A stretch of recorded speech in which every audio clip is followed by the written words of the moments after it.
Hello everyone, I'm Rhian Davies, Artistic Director of the Gregynog Festival, the oldest classical music festival in Wales, and I'm very pleased to speak today at the invitation of the Flanders Music Centre to tell you a little more about the lost narrative of the Belgian refugee musicians who came to Wales during the First World War.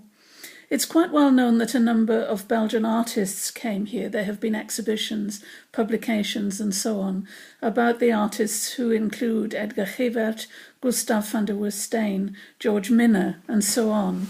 But what fascinated me as a music historian was to read a sentence in those exhibition catalogues which also hinted at the fact that very distinguished Belgian musicians had come here also and given a number of concerts. And so that was the spur to my research, and over the past few years I've been looking at sources here both in Wales and coming over to Brussels to see what I could learn. And eventually I've been successful in tracing the manuscripts of these composers, many of which were written here in Wales, and which I've programmed to revive as part of this year's Gregynog Festival, which runs from the 13th to the 29th of June.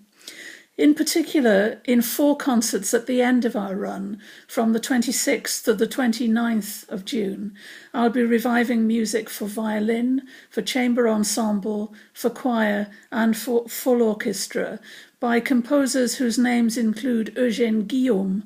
Nicolas Laureux, David van der Woestijn, and Joseph Jongen, who, although he was not a refugee in Wales, he lived in London and came on holiday here to Snowdonia, and that experience inspired some of his compositions.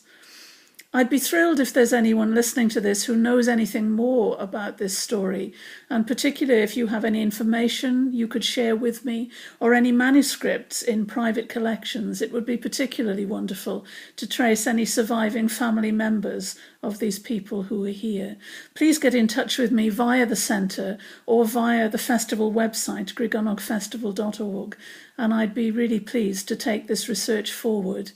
Of course, what I hope in the end will be possible is that, having created these concerts and having had some very distinguished musicians learn this repertoire, Joseph Ivanov, the BBC National Orchestra of Wales with Sioned Williams, the Nash Ensemble and the Flemish Radio Choir, who are making a Wales debut and a season-exclusive performance here with us at Gregynog.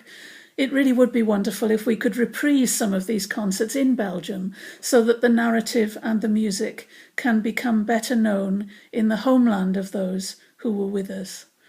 Thank you so much for listening, and I hope I've aroused your interest in this extraordinary narrative that links both Wales and Belgium.